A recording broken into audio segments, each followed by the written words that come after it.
தமிழகம் மற்றும் புதுச்சேரியில் வேட்புமனு தாக்கலுக்கான அவகாசம் நிறைவடைந்துள்ளது. இதுகுறித்த மேலதிக விவரங்களை பதிவு செய்ய காத்திருக்கிறார் நம்முடைய செய்தியாளர் அபினேஷ். அபினேஷ், தற்போது வேட்புமனு தாக்கல் தமிழகம் மற்றும் புதுவையில் நிறைவடைந்திருக்கிறது.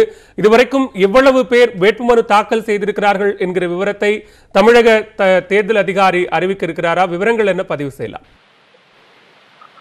பாலவேல், தமிழகத்தில் வரக்கூடிய மக்களவைத் தேர்தல் வரக்கூடிய ஏப்ரல் மாதம் 18ஆம் தேதி நடைபெற இருக்கிறது.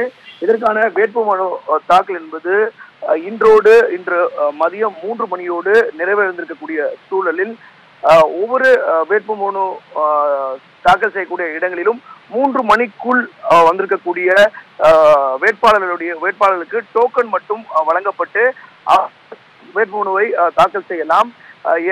இதுவரை சுமார் 820க்கும் மேற்பட்டோர் தமிழகத்துல மக்களவை தேர்தலில் போட்டியிடுவதற்காக வேட்புமனுக்களை தாக்கல் செய்திருக்கிறார்கள். அதாவது வரக்கூடிய ஏப்ரல் மாதம் 18ஆம் தேதி தமிழகம் மற்றும் புதுச்சேரிக்கு மக்களவை தேர்தலோடு சேர்த்து இடைத்தேர்தலும் நடக்க இருக்கிறது. இதற்கான வேட்புமனு தாக்கல் என்பது கடந்த மார்ச் 19ஆம் தேதி தொடங்கி நடைபெற்று வந்த சூழலில் இன்று பகல் சரியாக 3 மணியோடு இந்த வேட்புமனு தாக்கல் என்பது நிறைவடைந்திருக்கிறது. நான் முன்பு குறிப்பிட்டது போலவே 3 மணிக்கு உள்ளாக வந்திருக்கக்கூடிய வேட்பாளர்கள் மட்டும் அந்த வேட்புமனு தாக்கல் செய்யக்கூடிய அதிகாரியிடம் வந்து வேட்புமனுக்களை தாக்கல் செய்யலாம். தமிழகத்தை பொறுத்த மட்டில் இன்னும் அதற்கான இதுவரை 820 வேட்பாளர்கள் தன்னுடைய வேட்புமனுக்களை தாக்கல் செய்திருக்கிறார்கள். அதிகாரப்பூர்வ அறிவிப்பு வெளியாவதற்கு இன்னும் ஏறக்குறைய 2 மணி நேரம் ஆகும். என்று சொன்னால் 39 மக்களவை தொகுதி அதோடு 18 சட்டமன்ற தொகுதிக்கும் சேர்த்து இந்த வேட்புமனுக்கள் அந்தந்த மாவட்டத்தில் இருக்கக்கூடிய மாவட்ட தேர்தல் அதிகாரி, அதே போல தேர்தல் நடத்தும் அதிகாரியிடம் இந்த வேட்புமனுக்கள் வழங்கப்பட்டு வருகிறது. எனவே அவர்களுடைய அலுவல் பணி ஒன்றொன்றாக முடித்து அதனுடைய இறுதி பணியை தலைமை தேர்தல் அதிகாரி சென்னையில் இருக்கக்கூடிய அலுவலகத்துக்கு அனுப்புவார்கள். எனவே இந்த அலுவல் பணி முடிவடைவதற்கு ஏறக்குறைய 2 மணி நேரம் ஆகும். ஆனால் தற்போதைய நிலவரப்படி சென்னை, குறிப்பாக சென்னையில் இருக்கக்கூடிய தென் சென்னை தொகுதியில் இதுவரை 45 வேட்பாளர்கள் அதிகபட்சமாக தமிழகத்திலே தென் சென்னையில் வந்து அதிக அளவுக்கு வேட்புமனுக்களை தாக்கல் செய்திருக்கிறார்கள். குறைந்தபட்சமாக 8 பேர் வரை நீலகிரி மக்களவை தொகுதிக்கான வேட்புமனுக்களை தாக்கல் செய்திருக்கிறார்கள். அதே போல சட்டப்பேரவை இடைத்தேர்தலை பொறுத்தமட்டில் இதுவரை 308 பேர் வேட்புமனுக்கள் தாக்கல் செய்திருக்கிறார்கள். 18 சட்டமன்ற தொகுதிக்கும் சேர்த்து 308 பேர் இதுவரை தாக்கல் செய்திருக்கிறார்கள். இந்த எண்ணிக்கை என்பது இன்னும் அதிகரிக்கும். தொடர்ச்சியாக அந்த இணையதளத்தில் அவர்கள் பதிவேற்றக்கூடிய செய்யக்கூடிய பணி என்பது தொடர்ச்சி நடைபெறுகிறது. எனவே இது இறுதியான எண்ணிக்கை அல்ல.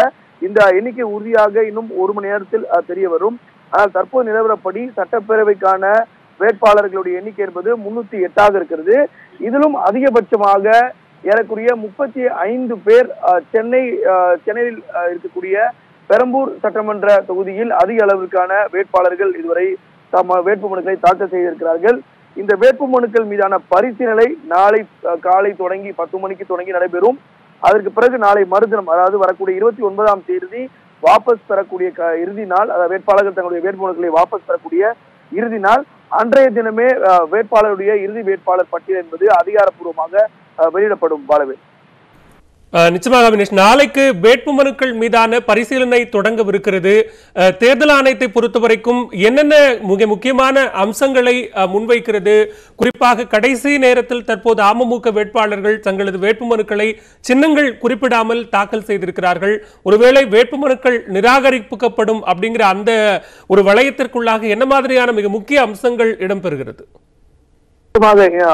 அம்மா மக்கள் முன்னேற்ற கழகத்துடைய வேட்புமனுக்களை வேட்பாளர்கள் தங்கள் போட்டியிடக்கூடிய தொகுதியில் இன்றைக்கு தமிழகம் முழுவதும் பல்வேறு பகுதிகளில் இன்று பிற்பகல் 2 மணிக்கு மேலதான் அந்த பணிகளை தொடங்கினாங்க. அதற்கு காரணம் காலையில உச்சநீதிமன்றத்தில் அவருடைய வழக்கு இருந்தது, சின்னம் தொடர்பான வழக்கு.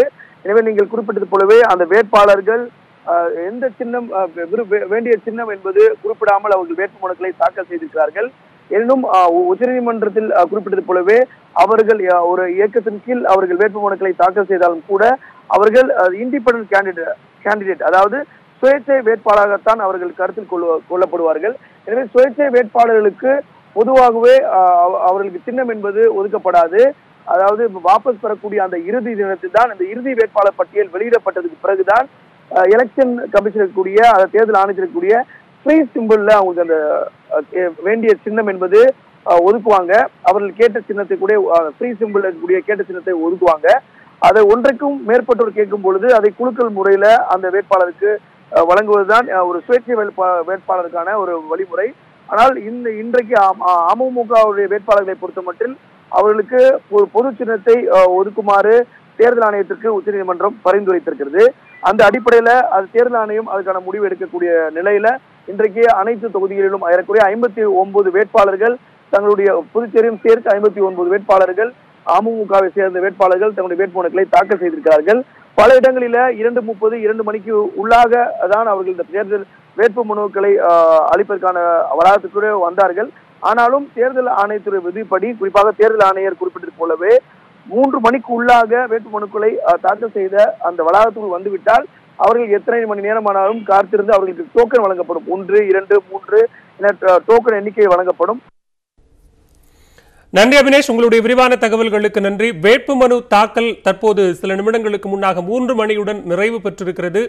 3 மணிக்கு முன்னதாக டோக்கன் பெற்றவர்கள் தொடர்ந்து தங்களது வேட்புமனுக்களை தாக்கல் செய்து வருகிறார்கள். இது தொடர்பான விரிவான விவரங்களை பதிவு செய்தமைக்கு நன்றி அபினேஷ்.